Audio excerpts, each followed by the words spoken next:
Welcome back. Now, somewhere in the region of 7 million people in Botswana, in Namibia, in Zambia and also Zimbabwe have been affected by a migratory locust outbreak, currently ravaging crops and pastures across southern Africa. So the question this lunchtime, what's behind it and what impact might it have on food security? Professor Frances Duncan, whose research work involves investigating the survival strategies of brown locusts, is with me now. She is with the School of Animal, Plant and Environmental Sciences at the University of the Witwatersrand. Professor, good afternoon to you. What drives these outbreaks then? Is it purely a climate issue? Good afternoon. Yes, it is a climate issue. There needs to be sufficient rain for there to be enough grass, enough green grass for the locusts to actually eat. And I'm correct in saying, Professor, that we're experiencing, when I mean we, the continent is experiencing two big outbreaks, but they have nothing to do with each other. Am I right? That's right. Up in North Africa and into East Africa, we have the desert locust, which is actually causing what we call a plague because there are thousands of millions of locusts and they're traveling quite far. And down here in southern Africa, we have the African migratory locust, which is causing just a smaller swarm.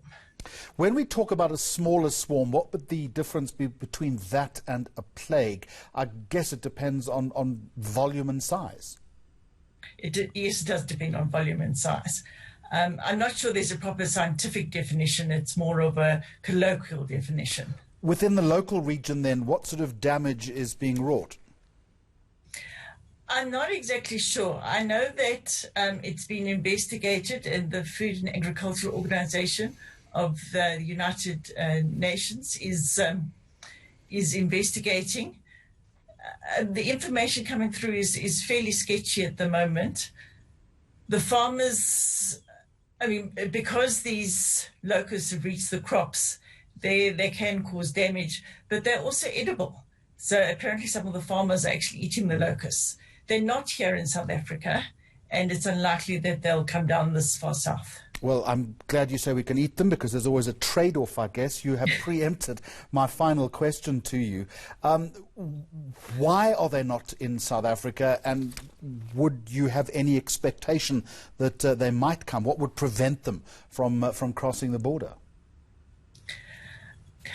Well, it's really our climate. The African migratory locust is actually a tropical insect, so it likes the more warmer, humid environments. And it's because of all the really good rains that they are actually around in southern Africa. Yes, we could have a few swarms coming through. They are driven by the prevailing winds, but it's unlikely that they'll actually settle here and cause an outbreak.